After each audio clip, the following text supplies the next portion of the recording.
आप सुन रहे हैं जगत गुरु तत्वदर्शी संत रामपाल जी महाराज द्वारा लिखित पुस्तक गीता तेरा ज्ञान अमृत का पेज नंबर 74, प्रश्न नंबर 43। हे जिंदा महात्मा जी, मैंने आपके ऊपर अविश्वास किया, मैं महापापी हूँ, मुझे क्षमा करना। उत्तर जिंदा बाबा जी का। हे धर्मदास, मैंने ही आपके मन में यह प्रेरणा की थी। यदि आप उन अपने धर्म गुरुओं की तलाशी न लेते तो आप कभी मेरी बातों पर विश्वास नहीं करते। रह रहकर तेरे मन को यही बात कचोटती रहती कि ऐसा नहीं हो सकता कि हिंदू धर्म के किसी महर्षि मंडलेश्वर व संत महंत को तत्व ज्ञान नहीं। अब आप मेरी बातों पर विश्वास करोगे। विचार करो धर्मदास, जब गीता ज्ञान दाता गीता अध्याय 4 श्लोक 32 व 34 में कहता है कि जो ज्ञान परम अक्षर ब्रह्म यानी परमेश्वर अपने मुख से सुनाता है वह तत्व ज्ञान है। गीता अध्याय 4 श्लोक 32, उस ज्ञान को तू तत्वदर्शी संतों के पास जाकर समझ। गीता अध्याय 4 श्लोक 34। इससे सिद्ध हुआ कि गीता ज्ञान देने वाले परमात्मा को ही तत्व ज्ञान नहीं तो गीता पाठकों व इन प्रभु के उपासकों को ज्ञान कैसे हो सकता है।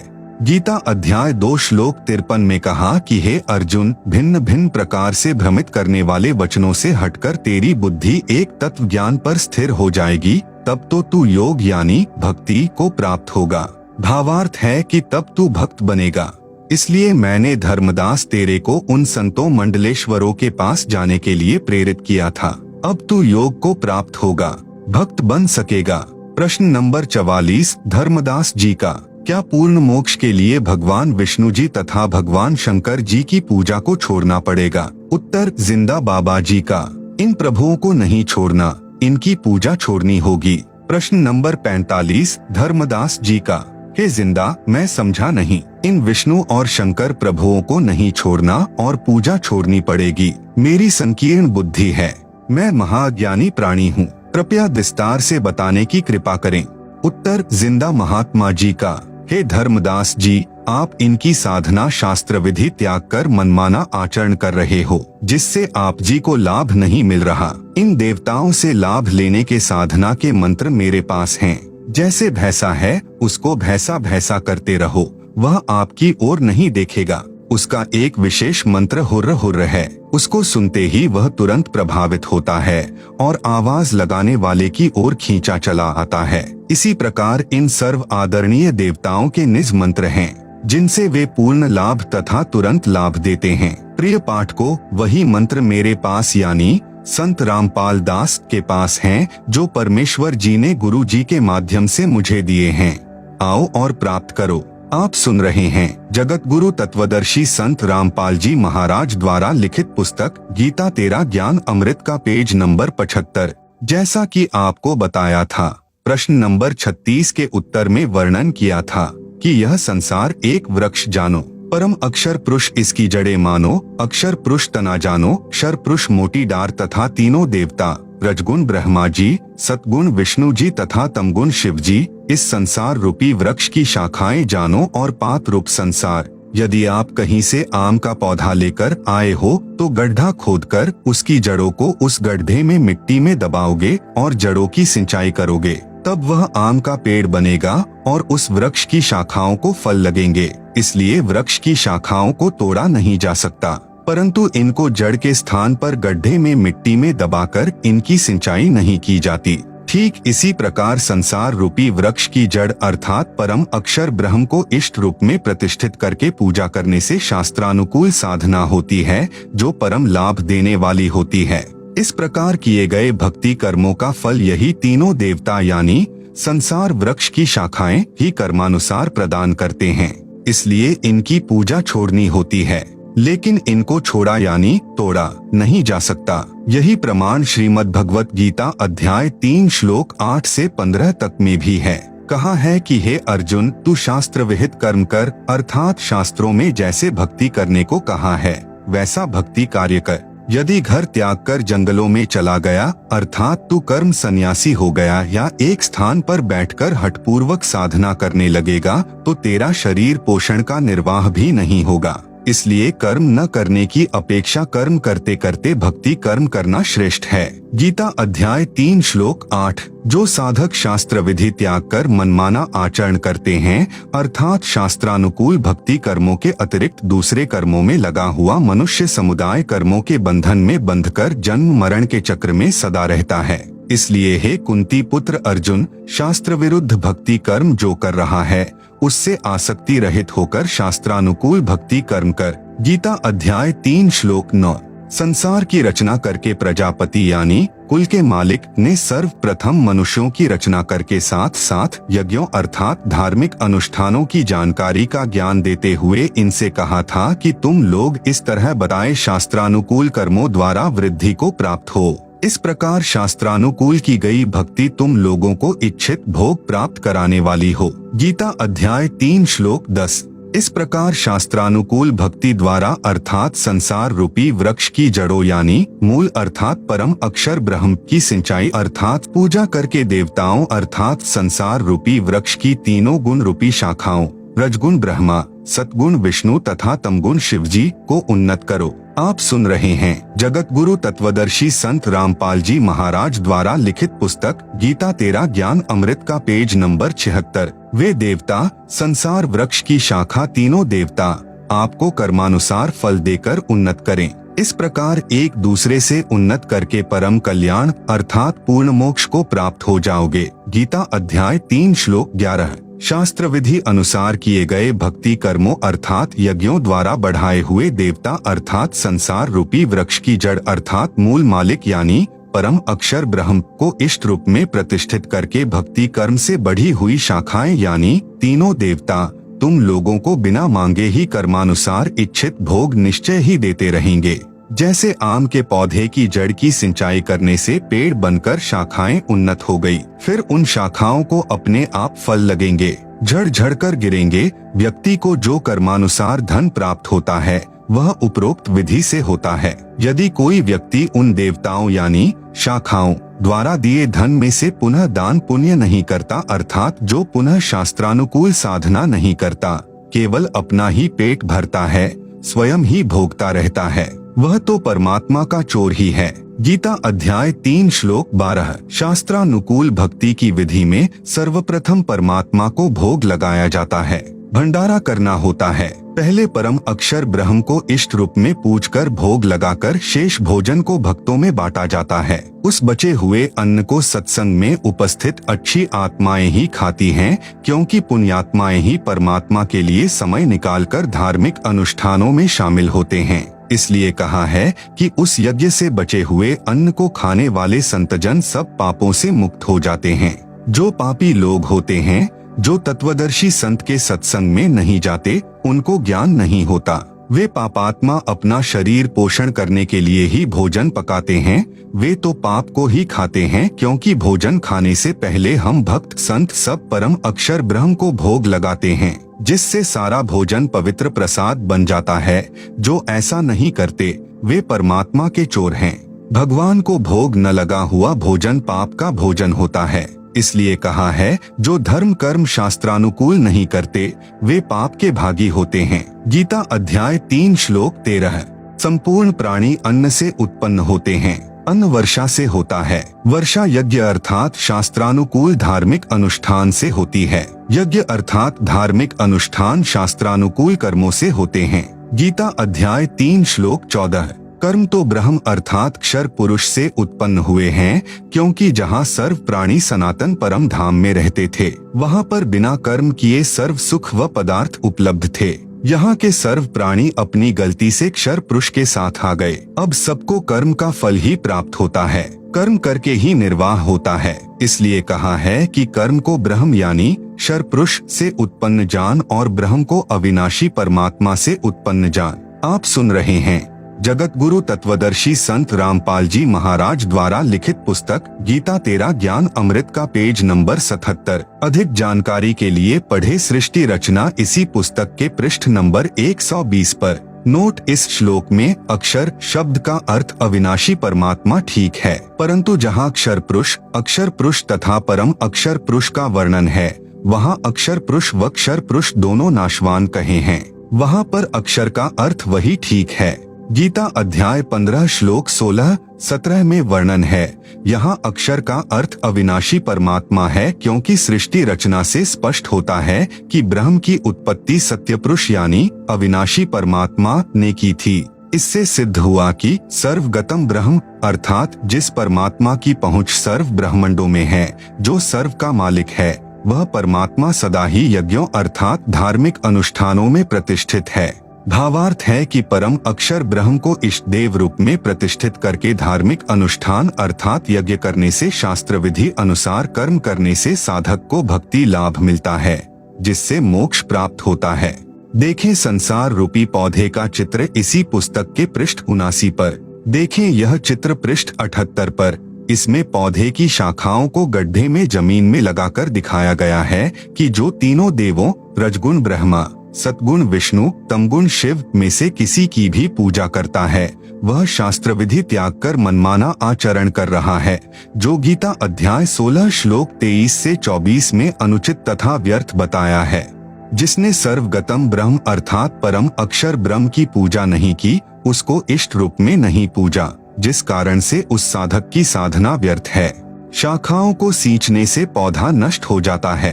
अन्य देवताओं की पूजा करना गीता अध्याय 7 श्लोक 12 से 15, 20 से 23 तथा गीता अध्याय 9 श्लोक 23 से 24 में मना किया हुआ है। पढ़े प्रश्न 17 का उत्तर। देखें यह चित्र इसी पुस्तक के पृष्ठ 79 पर। सीधा लगाया गया पौधा जो शास्त्र विधि अनुसार साधना है, यही मोक्षदायक है। यही प्रमाण गीता ग्रंथ में है। इसलिए हे धर्मदास, श्री ब्रह्मा जी, श्री विष्णु जी तथा श्री शिव जी को नहीं छोड़ना है। इनकी पूजा इष्ट रूप में करते हो, वह छोड़नी है, तभी भक्त का पूर्ण मोक्ष संभव है। आप सुन रहे हैं जगत गुरु तत्वदर्शी संत रामपाल जी महाराज द्वारा लिखित पुस्तक गीता तेरा ज्ञान अमृत का पेज नंबर 78 पर शास्त्र विरुद्ध साधना अर्थात उल्टा बीजा हुआ भक्ति रूपी पौधा का चित्र दिया गया है, जिसे आप पुस्तक में देख सकते हैं। आप सुन रहे हैं जगत गुरु तत्वदर्शी संत रामपाल जी महाराज द्वारा लिखित पुस्तक गीता तेरा ज्ञान अमृत का पेज नंबर 79 पर शास्त्रानुकूल साधना अर्थात सीधा बीजा हुआ भक्ति रूपी पौधा का चित्र दिया गया है, जिसे आप पुस्तक में देख सकते हैं। आप सुन रहे हैं जगत गुरु तत्वदर्शी संत रामपाल जी महाराज द्वारा लिखित पुस्तक गीता तेरा ज्ञान अमृत का पेज नंबर 80। प्रश्न नंबर 46 धर्मदास जी का। हे जिंदा आप जी ने तीनों देवताओं रजगुण ब्रह्मा, सतगुण विष्णु तथा तमगुण शिव जी की भक्ति करने वालों की दशा तो श्रीमद् भगवत गीता अध्याय 7 श्लोक 12 से 15, 20 से 23 तथा अध्याय 9 श्लोक 23-24 में प्रत्यक्ष प्रमाणित कर दिया कि तीनों गुणों रजगुण ब्रह्मा, सतगुण विष्णु तथा तमगुण शिव की भक्ति करने वाले राक्षस स्वभाव को धारण किए हुए मनुष्यों में नीच दूषित कर्म करने वाले मूर्ख मुझ यानी गीता ज्ञान दाता ब्रह्म को भी नहीं भजते। अन्य देवताओं की भक्ति पूजा करने वालों का सुख समय यानी स्वर्ग समय क्षणिक होता है। स्वर्ग की प्राप्ति करके शीघ्र ही पृथ्वी पर जन्म धारण करते हैं। हे महात्मा जी, कृपया कोई संसार में हुए बर्ताव से ऐसा प्रकरण सुनाइए जिससे आप जी की बताई बातों की सत्यता का प्रमाण मिले। तीनों देवताओं के पुजारी ऐसा बर्ताव करते हैं। हिरण्यकशिपु की कथा। उत्तर जिंदा जगदीश का। नंबर 1 रजगुण ब्रह्मा के उपासकों का चरित्र। एक हिरण्यकशिपु ब्राह्मण राजा था। किसी कारण उसको भगवान विष्णु यानी सतगुण से ईर्ष्या हो गई। उस राजा ने रजगुण ब्रह्मा जी देवता को भक्ति करके प्रसन्न किया। ब्रह्मा जी ने कहा कि पुजारी मांगो, क्या मांगना चाहते हो। हिरण्यकशिपु ने मांगा कि सुबह मरु न शाम मरु, बाहर मरु न भीतर मरु, दिन मरु न रात मरु, 12 मास में न मरु, न आकाश में मरु, न धरती पर मरु, न मानव से न पशु पक्षी से मरु।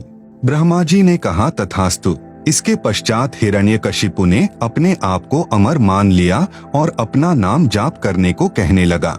जो विष्णु का नाम जपता उसको मार देता। उसका पुत्र प्रहलाद विष्णु जी की भक्ति करता था। उसको कितना सताया था। हे धर्मदास, कथा से तो आप परिचित हैं। भावार्थ है कि रजगुण ब्रह्मा का भक्त हिरण्यकशिपु राक्षस कहलाया, कुत्ते वाली मौत मारा गया। रावण तथा भस्मासुर की कथा। नंबर 2 तमगुण शिवजी के उपासकों का चरित्र। लंका के राजा रावण ने तमगुण शिव की भक्ति की थी। उसने अपनी शक्ति से 33 करोड़ देवताओं को कैद कर रखा था, फिर देवी सीता का अपहरण कर लिया। इसका क्या हाल हुआ आप सब जानते हैं।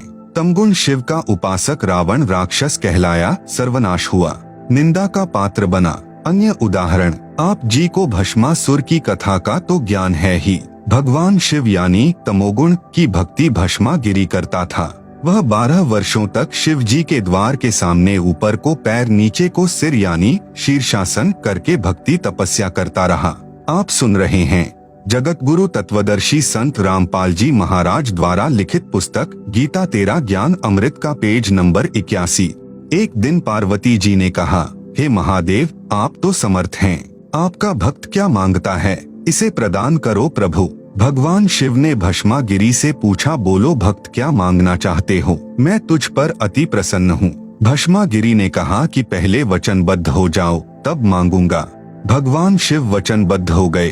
तब भस्मागिरी ने कहा कि आपके पास जो भस्मकंडा यानी भस्मकड़ा है वह मुझे प्रदान करो। शिव प्रभु ने वह भस्मकंडा भस्मागिरी को दे दिया। कड़ा हाथ में आते ही भस्मागिरी ने कहा कि हो जा शिवजी होशियार, तेरे को भस्म करूंगा तथा पार्वती को पत्नी बनाऊंगा। यह कहकर अभद्र ढंग से हंसा तथा शिवजी को मारने के लिए उनकी ओर दौड़ा। भगवान शिव उस दुष्ट का उद्देश्य जानकर भाग निकले। पीछे पीछे पुजारी, आगे आगे इष्टदेव शिवजी तमगुण भागे जा रहे थे। विचार करे धर्मदास, यदि आपके देव शिव जी अविनाशी होते तो मृत्यु के भय से नहीं डरते। आप इनको अविनाशी कहा करते थे, आप इन्हें अंतर्यामी भी कहते थे। यदि भगवान शिव अंतर्यामी होते तो पहले ही भस्मागिरी के मन के गंदे विचार जान लेते। इससे सिद्ध हुआ कि ये तो अंतर्यामी भी नहीं हैं। जिस समय भगवान शिव जी आगे आगे और भस्मागिरी पीछे पीछे भागे जा रहे थे, उस समय भगवान शिव ने अपनी रक्षा के लिए परमेश्वर को पुकारा। उसी समय परम अक्षर ब्रह्म जी पार्वती का रूप बनाकर भस्मागिरी दुष्ट के सामने खड़े हो गए तथा कहा, हे भस्मागिरी, आ मेरे पास बैठ। भस्मागिरी को पता था कि अब शिवजी निकट स्थान पर नहीं रुकेंगे। भस्मागिरी तो पार्वती के लिए ही तो सर्व उपद्रव कर रहा था। हे धर्मदास, आपको सर्व कथा का पता है। पार्वती रूप में परमात्मा ने भस्मागिरी को गंडेहथ नाच नचाकर भस्म किया। तमोगुण शिव का पुजारी भस्मागिरी अपने गंदे कर्म से भस्मासुर अर्थात भस्मा राक्षस कहलाया।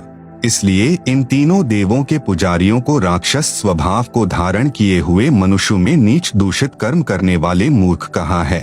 हरिद्वार में साधुओं का कत्लेआम। नंबर 3। अब सतगुण श्री विष्णु जी के पुजारियों की कथा सुनाता हूँ। एक समय हरिद्वार में हर की पौड़ियों पर कुंभ का मेला लगा। उस अवसर पर तीनों गुणों के उपासक अपने अपने समुदाय में एकत्रित हो जाते हैं। गिरि, पुरी, नागानाथ ये भगवान तमोगुण शिव के उपासक होते हैं तथा वैष्णव सतगुण भगवान विष्णु जी के उपासक होते हैं।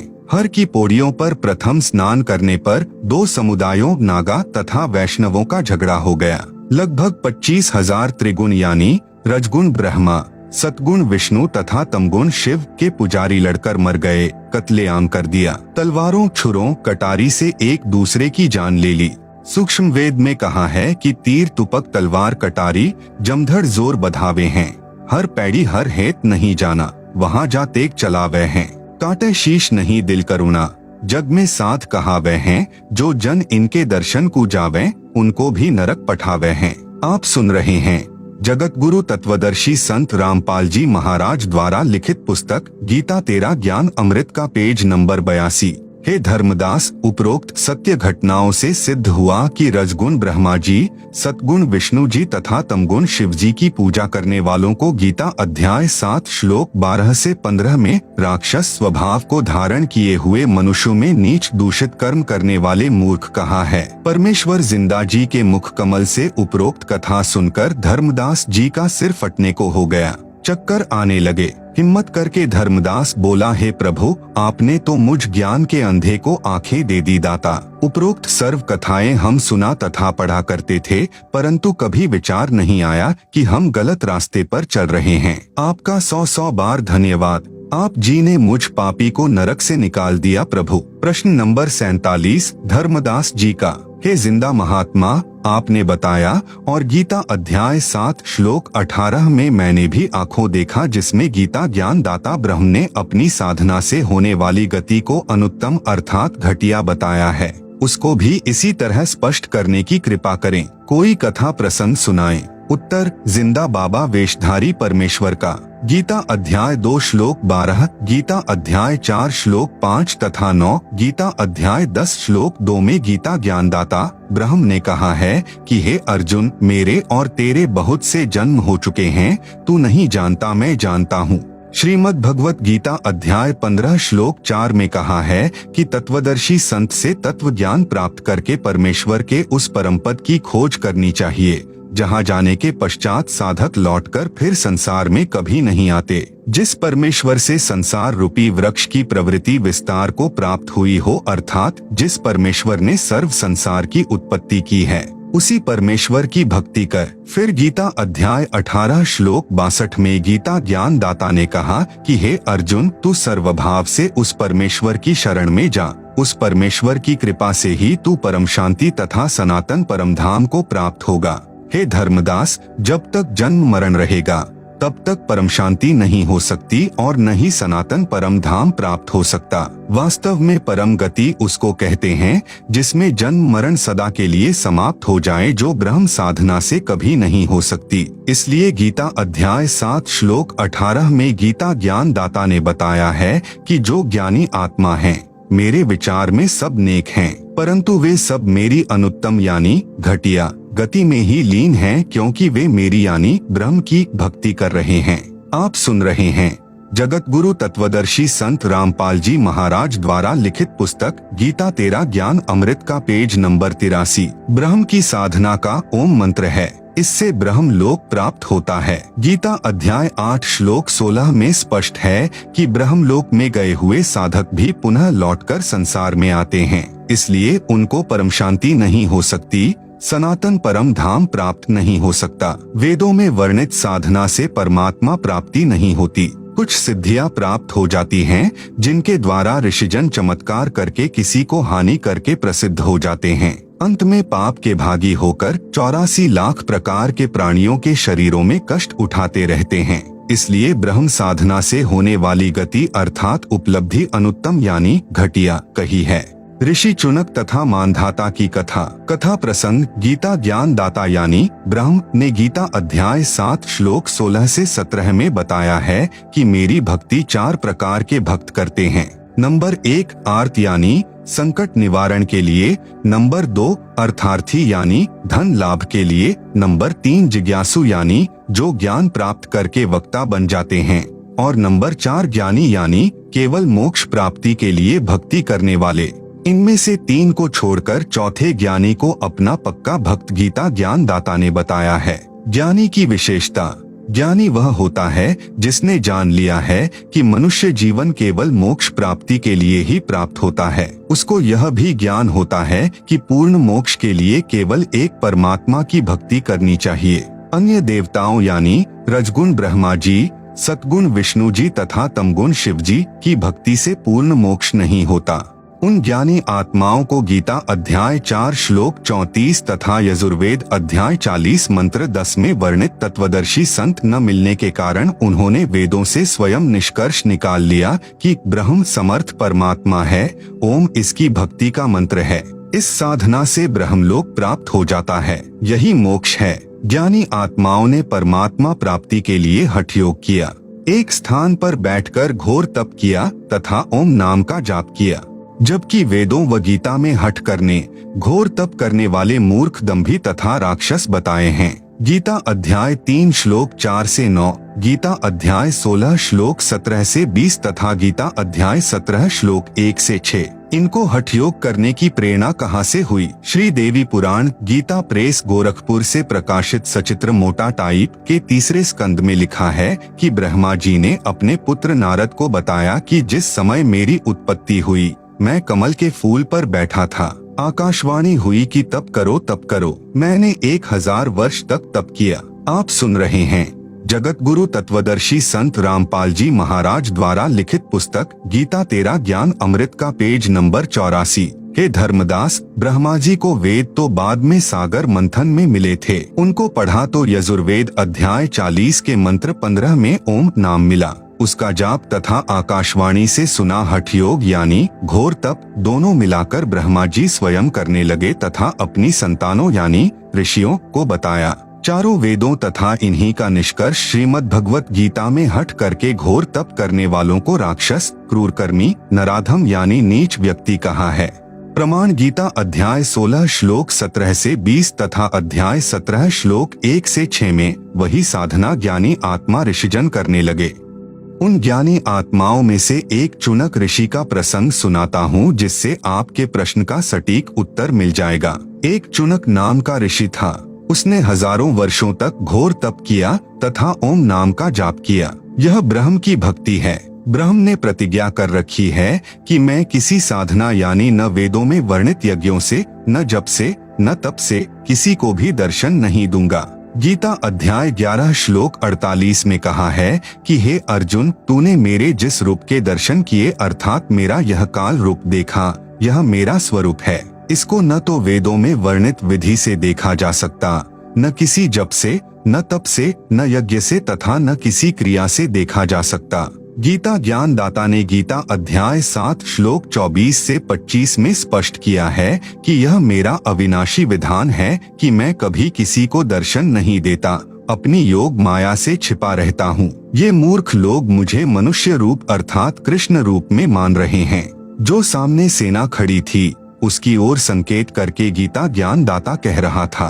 कहने का भाव था कि मैं कभी किसी को दर्शन नहीं देता, अब तेरे ऊपर अनुग्रह करके यह अपना रूप दिखाया है। भावार्थ, वेदों में वर्णित विधि से तथा अन्य प्रचलित क्रियाओं से ब्रह्म प्राप्ति नहीं है, इसलिए उस चुनक ऋषि को परमात्मा प्राप्ति तो हुई नहीं, सिद्धियां प्राप्त हो गई। ऋषियों ने उसी को भक्ति की अंतिम उपलब्धि मान लिया। जिसके पास अधिक सिद्धियां होती थी वह अन्य ऋषियों से श्रेष्ठ माना जाने लगा। यही उपलब्धि चुनक ऋषि को प्राप्त थी। एक मानधाता चक्रवर्ती राजा यानी जिसका राज्य पूरी पृथ्वी पर हो, ऐसा शक्तिशाली राजा था। उसके पास 72 अक्षौणी सेना थी। राजा ने अपने अधीन राजाओं को कहा कि जिसको मेरी पराधीनता स्वीकार नहीं वे मेरे साथ युद्ध करें। एक घोड़े के गले में एक पत्र बांध दिया कि जिस राजा को राजा मानधाता की अधीनता स्वीकार न हो वो इस घोड़े को पकड़ ले और युद्ध के लिए तैयार हो जाए। पूरी पृथ्वी पर किसी भी राजा ने घोड़ा नहीं पकड़ा। घोड़े के साथ कुछ सैनिक भी थे। वापस आते समय ऋषि चुनक ने पूछा कि कहाँ गए थे सैनिकों। उत्तर मिला कि पूरी पृथ्वी पर घूम आए, किसी ने घोड़ा नहीं पकड़ा, किसी ने राजा का युद्ध नहीं स्वीकार किया। ऋषि ने कहा कि मैंने यह युद्ध स्वीकार लिया। आप सुन रहे हैं जगत गुरु तत्वदर्शी संत रामपाल जी महाराज द्वारा लिखित पुस्तक गीता तेरा ज्ञान अमृत का पेज नंबर 85। सैनिक बोले, हे कंगाल, तेरे पास दाने तो खाने को है नहीं और युद्ध करेगा महाराजा मानधाता के साथ। ऋषि चुनक जी ने घोड़ा पकड़कर वृक्ष से बांध लिया। मानधाता राजा को पता चला तो युद्ध की तैयारी हुई। राजा ने 72 अक्षौणी सेना की 4 टुकड़ियां बनाई। ऋषि पर हमला करने के लिए एक टुकड़ी 18 अक्षौणी यानी 18 करोड़ सेना भेज दी। दूसरी ओर ऋषि ने अपनी सिद्धि से 4 पुतलियां बनाई। एक पुतली छोड़ी जिसने राजा की 18 अक्षौणी सेना का नाश कर दिया। राजा ने दूसरी टुकड़ी छोड़ी। ऋषि ने दूसरी पुतली छोड़ी, उसने दूसरी टुकड़ी 18 अक्षौणी सेना का नाश कर दिया। इस प्रकार चुनक ऋषि ने मानधाता राजा की 4 पुतलियों से 72 अक्षौणी सेना नष्ट कर दी, जिस कारण से महर्षि चुनक की महिमा पूरी पृथ्वी पर फैल गई। इस अनर्थ के कारण सर्वश्रेष्ठ ऋषि माना गया। हे धर्मदास, जिंदा रूप धारी परमात्मा बोले, ऋषि चुनक ने जो सेना मारी ये पाप कर्म ऋषि के संचित कर्मों में जमा हो गए। ऋषि चुनक ने जो ओम एक अक्षर का जाप किया वह उसके बदले ब्रह्मलोक में जाएगा, फिर अपना ब्रह्मलोक का सुख समय व्यतीत करके पृथ्वी पर जन्मेगा। जो हठ योग तप किया उसके कारण पृथ्वी पर राजा बनेगा, फिर मृत्यु के उपरांत कुत्ते का जन्म होगा। जो 72 अक्षौणी सेना मारी थी वह अपना बदला लेगी।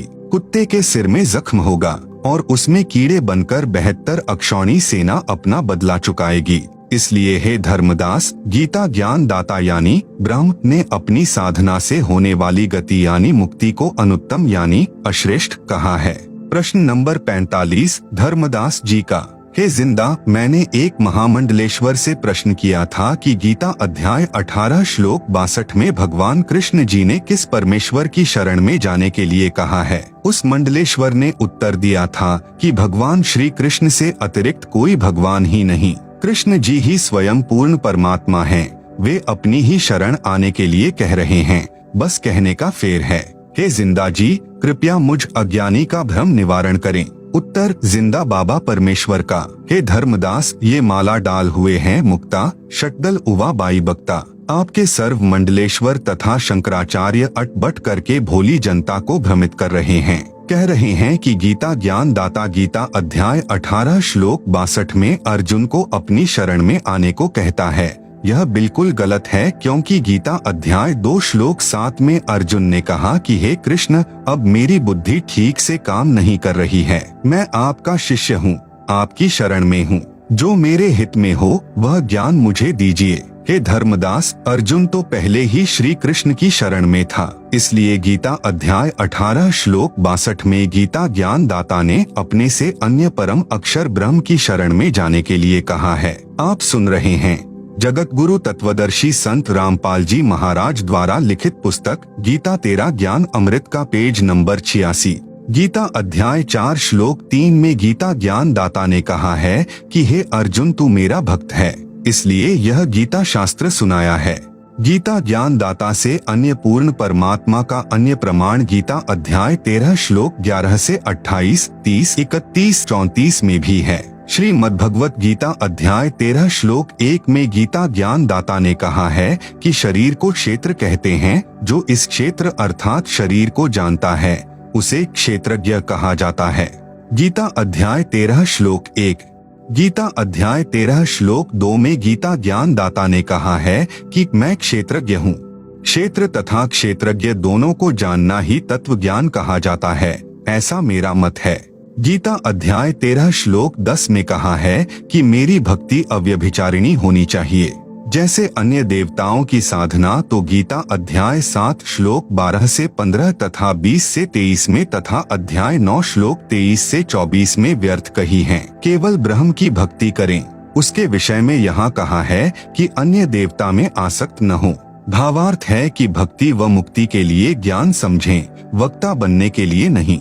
इसके अतिरिक्त वक्ता बनने के लिए ज्ञान सुनना अज्ञान है। पतिव्रता स्त्री की तरह केवल मुझ में आस्था रखकर भक्ति करें। अन्य मनुष्यों में बैठकर बातें बनाने का स्वभाव नहीं होना चाहिए। एकांत स्थान में रहकर भक्ति करें। गीता अध्याय 13 श्लोक 11 में गीता ज्ञान दाता ने कहा है कि अध्यात्म ज्ञान में रुचि रखकर तत्व ज्ञान के लिए सद्ग्रंथों को देखना तत्व ज्ञान है, वह ज्ञान है। तथा तत्व ज्ञान की अपेक्षा कथा कहानियां सुनना, शास्त्र विधि विरुद्ध भक्ति करना, यह सब अज्ञान है। तत्व ज्ञान के लिए परमात्मा को जानना ही ज्ञान है। गीता अध्याय 13 श्लोक 12 में गीता ज्ञान दाता ने अपने से परम ब्रह्म यानी श्रेष्ठ परमात्मा का ज्ञान कराया है, जो परमात्मा ज्ञेयम यानी जानने योग्य है, जिसको जानकर अमृतम अश्नुते यानी अमृतत्व प्राप्त होता है, अर्थात पूर्ण मोक्ष का अमृत जैसा आनंद भोगने को मिलता है, उसको भली भांति कहूँगा। तत् यानी वह दूसरा, ब्रह्म यानी परमात्मा न तो सत कहा जाता है और न असत, अर्थात गीता ज्ञान दाता ने अध्याय 4 श्लोक 32-34 में कहा है कि जो तत्व ज्ञान है उसमें परमात्मा का पूर्ण ज्ञान है। वह तत्व ज्ञान परमात्मा अपने मुख कमल से स्वयं उच्चारण करके बोलता है। उस तत्व ज्ञान को तत्वदर्शी संत जानते हैं। उनको दंडवत प्रणाम करने से, नम्रता पूर्वक प्रश्न करने से वे परमात्म तत्व को भली भांति जानने वाले तत्वदर्शी संत तुझे तत्व ज्ञान का उपदेश करेंगे। इससे सिद्ध हुआ कि गीता ज्ञान दाता को परमात्मा का पूर्ण ज्ञान नहीं है, इसलिए कह रहा है कि वह दूसरा परमात्मा जो गीता ज्ञान दाता से भिन्न है वह न सत है न ही असत। यहाँ पर प्लस ब्रह्म का अर्थ 7 संख ब्रह्मांड वाले पर ब्रह्म अर्थात गीता अध्याय 15 श्लोक 16 वाले अक्षर पुरुष से नहीं है, क्योंकि काल लोक जो 21 ब्रह्मांडों का क्षेत्र है में अक्षर पुरुष जिसे परब्रह्म कहा है की विशेष भूमिका नहीं है। आप सुन रहे हैं जगत गुरु तत्वदर्शी संत रामपाल जी महाराज द्वारा लिखित पुस्तक गीता तेरा ज्ञान अमृत का पेज नंबर 87। यहाँ काल लोक में काल तथा दयाल की भूमिका है, इसलिए यहाँ पर माने दूसरा और ब्रह्म माने परमात्मा, ब्रह्म से अन्य परमात्मा पूर्ण ब्रह्म का वर्णन है। भावार्थ, गीता अध्याय 13 श्लोक 12 में गीता ज्ञान दाता कह रहा है कि जो मेरे से दूसरा ब्रह्म अर्थात प्रभु है वह अनादि वाला है। अनादि का अर्थ है जिसका कभी आदि अर्थात शुरुआत न हो, कभी जन्म न हुआ हो। गीता ज्ञानदाता अक्षर पुरुष है, इसे ब्रह्म भी कहा जाता है। इसने गीता अध्याय 2 श्लोक 12, गीता अध्याय 4 श्लोक 5, 9, गीता अध्याय 10 श्लोक 2 में स्वयं स्वीकारा है कि हे अर्जुन, तेरे और मेरे बहुत जन्म हो चुके हैं, तू नहीं जानता, मैं जानता हूँ। इससे सिद्ध हुआ कि गीता ज्ञानदाता अनादि वाला ब्रह्म अर्थात प्रभु नहीं है। इससे यह सिद्ध हुआ कि गीता ज्ञानदाता ने अध्याय 13 के श्लोक 12 में अपने से अन्य अविनाशी परमात्मा की महिमा कही है। अध्याय 13 श्लोक 12, गीता ज्ञानदाता ब्रह्म है। यह 1000 यानी सहस्र हाथ पैर वाला है। इसका सहस्र कमल है अर्थात 1000 पंखुड़ियों वाला कमल है।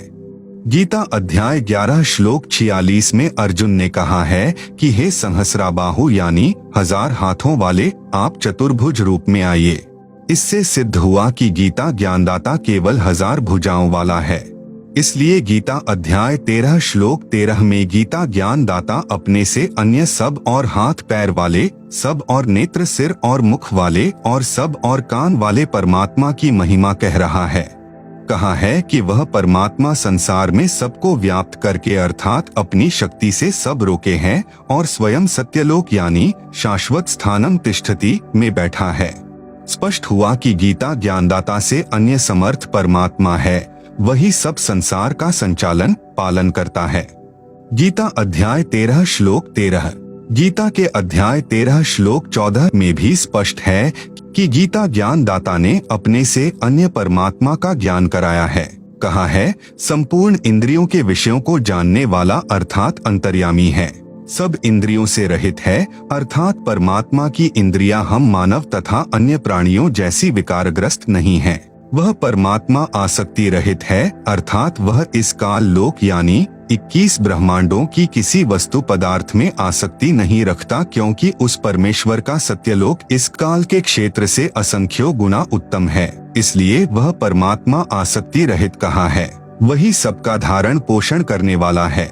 यही प्रमाण गीता अध्याय 15 श्लोक 17 में भी है। वह परमात्मा निर्गुण है परंतु सरगुण होकर ही अपना महत्व दिखाता है। उदाहरण के लिए जैसे आम का पेड़ आम के बीज यानी गुठली में निर्गुण अवस्था में होता है, उस बीज को जब बीजा जाता है तब वह पौधा फिर पेड़ रूप में सरगुण होकर अपना महत्व प्रकट करता है।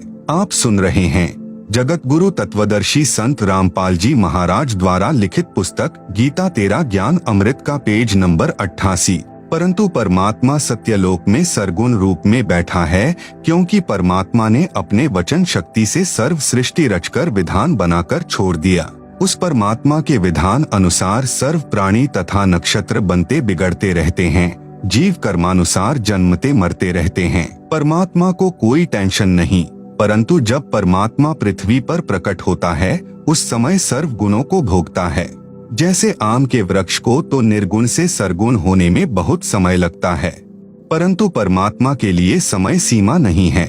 वे तो क्षण में निर्गुण अगले क्षण में सरगुण हो सकते हैं। जैसे क्षण में सत्यलोक चले जाते हैं तो हमारे लिए निर्गुण हो गए, हम उनके गुणों का लाभ प्राप्त नहीं कर सकते। क्षण में पृथ्वी पर प्रकट हो जाते हैं तो वे सरगुण हो गए, हमारे को आशीर्वाद देकर अपने गुणों का लाभ देते हैं।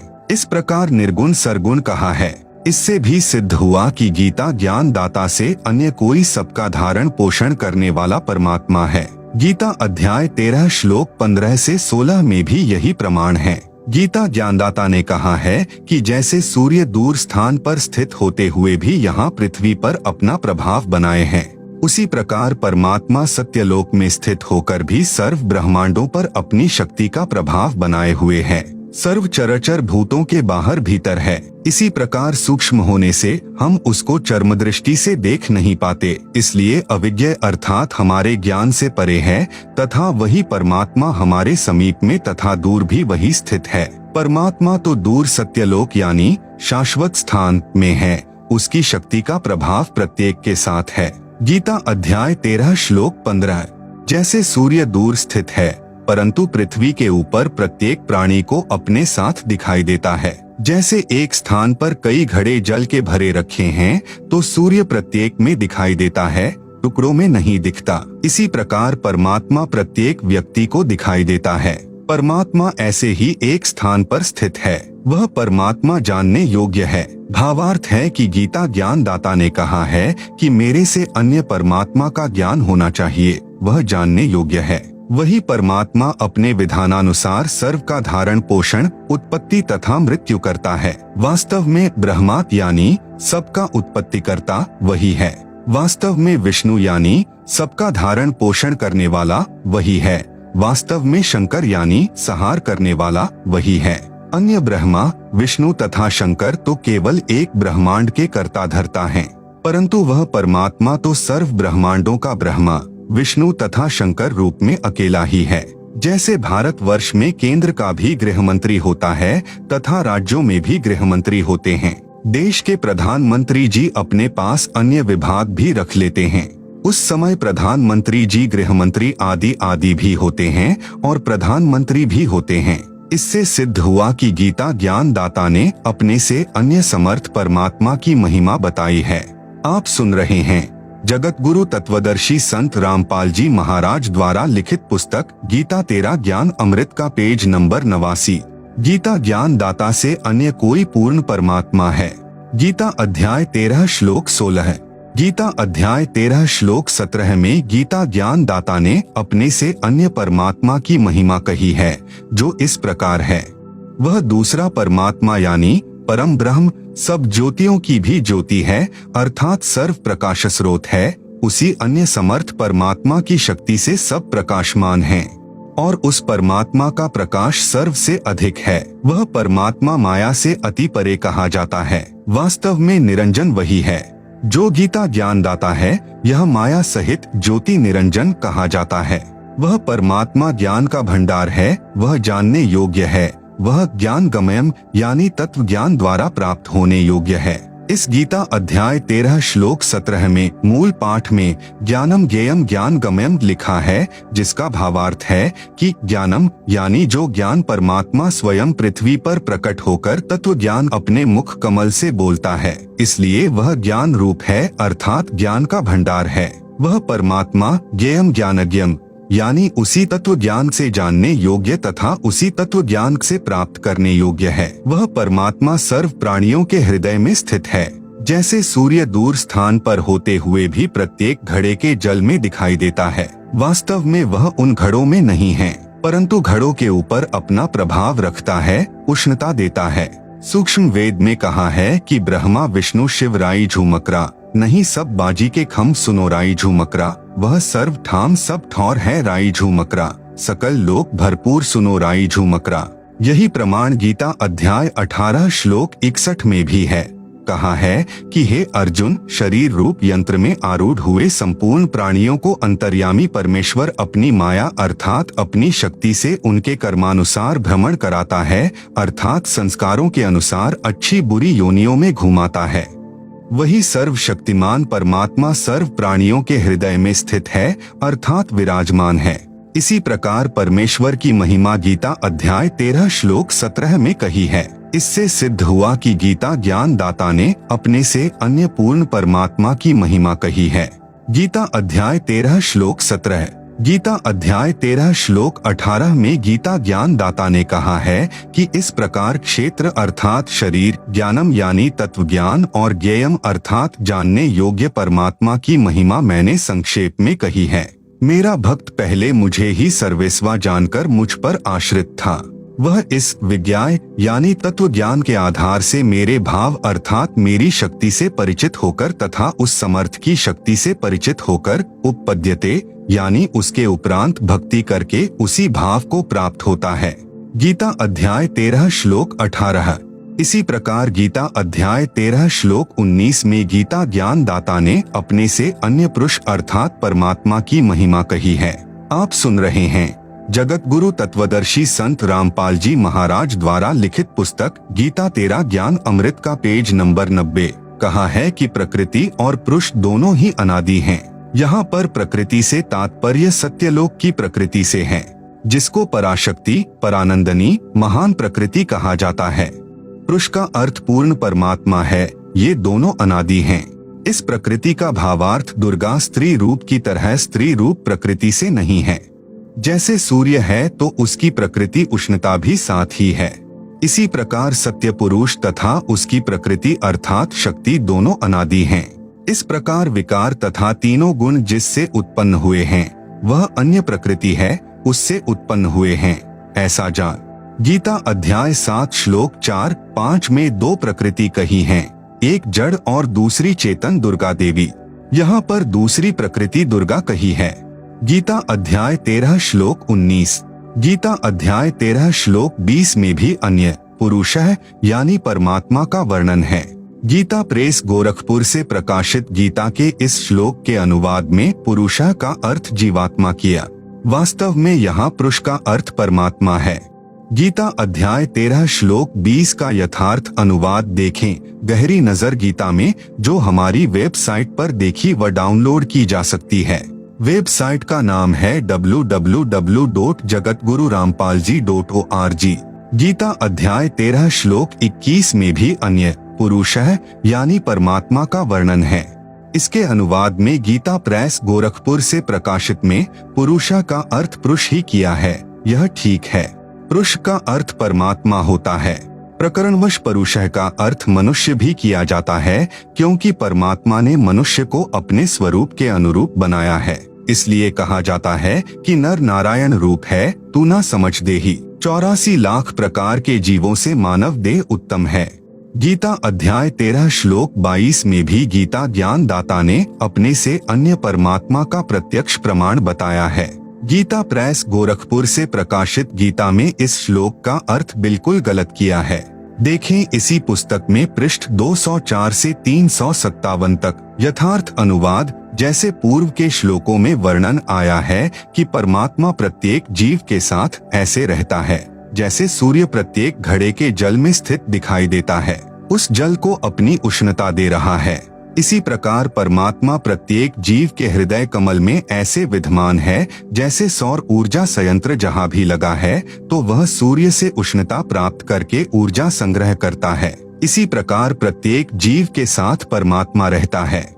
इसलिए इस श्लोक गीता अध्याय 13 श्लोक 22 में कहा है कि वह परमात्मा सब प्रभुओं का भी स्वामी होने से महेश्वर, सबका धारण पोषण करने से कर्ता, सत्यलोक में बैठा प्रत्येक प्राणी की प्रत्येक गतिविधि को देखने वाला होने से उपदृष्टा, जीव परमात्मा की शक्ति से सर्व कार्य करता है। आप सुन रहे हैं जगत गुरु तत्वदर्शी संत रामपाल जी महाराज द्वारा लिखित पुस्तक गीता 13 ज्ञान अमृत का पेज नंबर 91।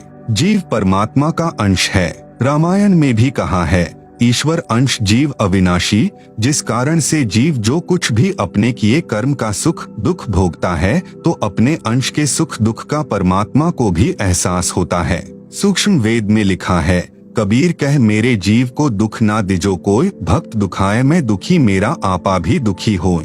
इसलिए भोक्ता कहलाता है। प्रत्येक प्राणी को गुप्त रूप से उचित राय देता है, जिस कारण से परमात्मा अनुमंता कहलाता है। परमात्मा शब्द का संधि विच्छेद परम प्लस आत्मा यानी श्रेष्ठ आत्मा यानी परमात्मा। यदि कोई दुख का भोग भी देता है, सुख का भोग भी देता है, जैसे कर्म करेगा जीव वैसे अवश्य भोगेगा, तो वह परमात्मा नहीं कहा जा सकता, वह श्रेष्ठ आत्मा नहीं होता। जैसे इस काल यानी ब्रह्म के लोक में विधान है कि जैसा कर्म करोगे वैसा फल आपको भगवान अवश्य देगा, तो यह प्रभु यानी स्वामी तो है, परंतु परम आत्मा नहीं है। इस मानव शरीर में परह यानी दूसरा, पुरुषः यानी परमात्मा जो जीव के साथ अभिन्न रूप से रहता है। जैसे सूर्य प्रत्येक को अपनी ऊर्जा देता है, उसी प्रकार यह दूसरा परमात्मा उपरोक्त महिमा वाला है। जैसे सौर ऊर्जा से जो बल्ब जगता है, उसमें सूर्य होता है, यानी सूर्य की ऊर्जा कार्य करती है। इसी प्रकार पूर्ण परमात्मा की भूमिका समझें। गीता अध्याय 13 श्लोक 23 में भी अन्य पुरुषम यानी परमात्मा बताया है। कहा है कि जो संत उपरोक्त प्रकार से पुरुषम यानी परमात्मा प्रकृति तथा गुणों सहित जानता है, वह संत साधक सब प्रकार से परमात्मा में लीन वर्तमान यानी रहता हुआ पुनर्जन्म को प्राप्त नहीं होता, अर्थात उसका पूर्ण मोक्ष हो जाता है। गीता अध्याय 13 श्लोक 24 में भी अन्य परमात्मा का वर्णन है, जो गीता ज्ञान दाता से अन्य है। कहा है कि जो परमात्मा सूर्य के सदृश जीवात्मा के साथ अभेद रूप से रहता है, उसको साधक ध्यान द्वारा दिव्य दृष्टि से हृदय में देखते हैं, जैसे बिजली को टेस्टर द्वारा देख लेते हैं। अन्य साधक ज्ञान सुनकर विश्वास करके परमात्मा का स्वरूप स्वीकार कर लेते हैं। अन्य भक्तजन कर्मयोगेन यानी परमात्मा के कर्मों अर्थात लीलाओं को देखकर परमात्मा का अस्तित्व जान लेते हैं। जैसे संसार में लगभग 7 अरब जनसंख्या है, किसी का भी चेहरा यानी फेस एक दूसरे से नहीं मिलता। कवि ने कहा है, कई अरब बनाए बंदे आँख नाक हाथ लगाए, एक दूसरे के नाल कोई भी रलदे नहीं रलाए। इससे भी सिद्ध होता है कि कोई सर्वज्ञ शक्ति है, उसे परमात्मा कहा जाता है। कुछ भक्तजन परमात्मा के इस प्रकार के कार्य देखकर परमात्मा को मानते हैं। गीता अध्याय 12 श्लोक 25 में कहा है कि जो शिक्षित नहीं और जो न ध्यान करते हैं, न ज्ञान को समझ पाते हैं और न वे परमात्मा की संरचना से परमात्मा को समझ पाते हैं। आप सुन रहे हैं जगत गुरु तत्वदर्शी संत रामपाल जी महाराज द्वारा लिखित पुस्तक गीता तेरा ज्ञान अमृत का पेज नंबर 92। वे अन्य शिक्षित विद्वान व्यक्तियों से परमात्मा की महिमा सुनकर मान लेते हैं कि जब यह शिक्षित और ज्ञानी व्यक्ति कह रहा है तो परमात्मा है। फिर वे उपासना करने लग जाते हैं। वे उसे सुनने के कारण परमात्मा के अस्तित्व को मानकर उपासना करने के कारण इस मृतलोक यानी मृत्यु संसार से पार हो जाते हैं। गीता अध्याय 13 श्लोक 26 में तो इतना ही कहा है कि सर्व प्राणी क्षेत्र अर्थात दुर्गा के शरीर तथा क्षेत्रज्ञ अर्थात गीता ज्ञान दाता अक्षर ब्रह्म के संयोग से उत्पन्न होते हैं। ध्यान रहे, गीता ज्ञान दाता ने गीता के इसी अध्याय 13 के श्लोक 1 में कहा है कि क्षेत्र तो शरीर को कहते हैं तथा जो शरीर के विषय में जानता है उसे क्षेत्रज्ञ कहते हैं। गीता अध्याय 13 श्लोक 2 में कहा है, इस काल लोक यानी 21 ब्रह्मांडों के क्षेत्र में जितने प्राणी उत्पन्न होते हैं वे दुर्गा जी तथा काल भगवान के संयोग से होते हैं, अर्थात नर मादा से काल प्रेरणा से काल सृष्टि उत्पन्न होती है। गीता अध्याय 13 श्लोक 27 में अन्य परमेश्वर स्पष्ट है, जो गीता ज्ञान दाता से अन्य है यानी भिन्न है। जैसे पूर्व के श्लोकों में प्रमाण सहित बताया गया है कि परमेश्वर प्रत्येक प्राणी के शरीर में हृदय में ऐसे बैठा दिखाई देता है जैसे सूर्य जल से भरे घड़ों में दिखाई देता है। इसी प्रकार इस श्लोक 27 में कहा है कि परमेश्वर हृदय में बैठा है। जब प्राणी का शरीर नष्ट हो जाता है तो भी परमेश्वर नष्ट नहीं होता।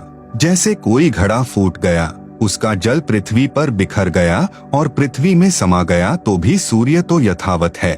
इसलिए परमेश्वर अविनाशी है। जो संत परमात्मा को इस दृष्टिकोण से देखता है वह सही जानता है, वह तत्वज्ञानी संत है। इस श्लोक गीता अध्याय 13 श्लोक 27 में परमेश्वर शब्द लिखा है, जिससे भी गीता ज्ञान दाता से अन्य परमात्मा का बोध होता है। आओ जाने परमेश्वर का संधिच्छेद। परम प्लस ईश्वर। व्याख्या।